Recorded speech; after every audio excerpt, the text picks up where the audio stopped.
Hey everyone, in this video we're continuing our conversation about architectures, and we're actually going to start out with the three-tier architecture, only because I want to give you guys a little bit of a recap.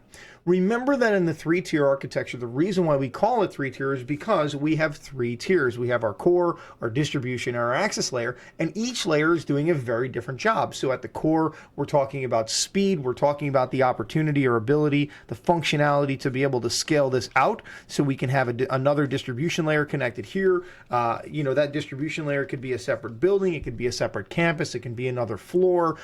It's very easy to scale this out. Oftentimes what you would find is maybe the core would live in your data center, and then as you had, again, multiple different floors in that building, perhaps maybe you had different buildings in your campus, you would have different distribution layers, and then off of each distribution layer you would have your access layer.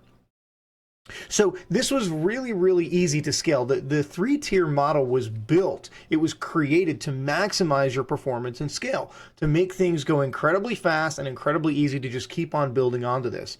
What the three-tier model was not really good at was maximizing your cost, meaning it was not very cost efficient to do this, and what you would end up with is smaller enterprises that just couldn't afford or didn't want to spend the money to build something like this. Now in large enterprises, you're talking, your JP Morgan Chases of the world, this was easy, right? To them, spending money on an architecture like this is nothing, but to smaller enterprises, they don't want to just go and duplicate all of these devices just because Cisco or anybody says that they have to. And this is where the two-tier architecture model was born. At the two-tier model, what we're doing is we are collapsing the distribution layer and the core into one layer.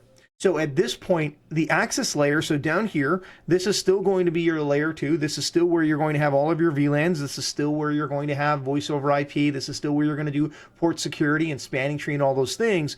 But once we get up to what used to be the distribution layer, where you'd have, your layer 3 routing, right? Where you'd be able to route between your different VLANs, between your different subnets, right? So we'll just say this is VLAN 10 and VLAN 20 over here. Where you would normally have had routing at your distribution layer, that distribution layer is also doing the job of your core. So you're basically taking the core devices, the core switches that you would have had, and oftentimes you are just configuring the additional features that you would have on your distribution layer. So really what you're doing is you're turning on routing, you're turning on some of those additional features in the core rather than having a separate tier of devices.